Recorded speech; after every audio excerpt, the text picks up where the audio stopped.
And he would just be in absolute agony. But something magical happened when he went on stage.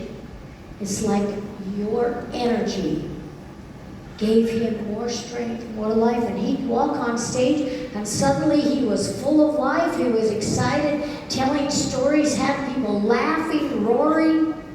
We get back to the room and you have to lie down on the bed. And I would oil him and oil him and oil him. No one ever knew but me and the boys when he got older. Anybody here in this room can relate to such a horrible situation? I certainly can't. Use your imagination and ask yourself if you could rise above that kind of misery and continue to keep yourself positive and looking forward.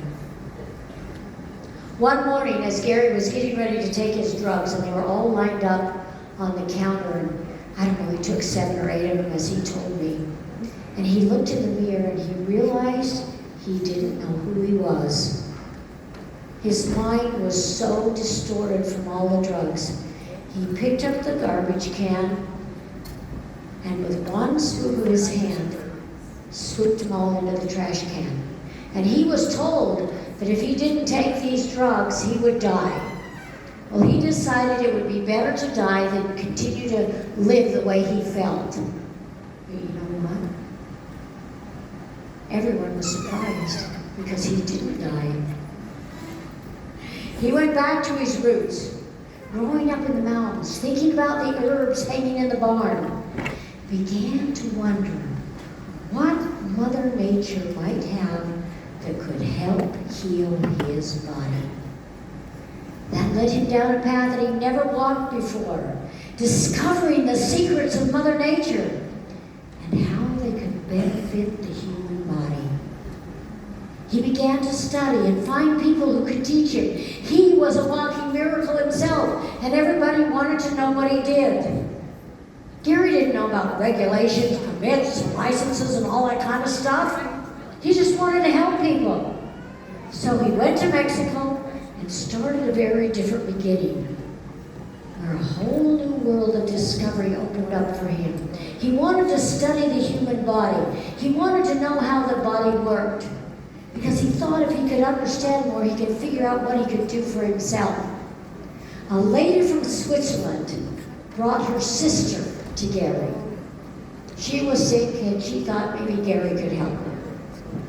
She handed him an envelope with material that she had translated from French doctors who were studying the effects of essential oils on respiratory illness. He thought essential oils were that perfume-smelling stuff in those little bottles that he bought at the store a long time ago and had discovered had no value for his purpose.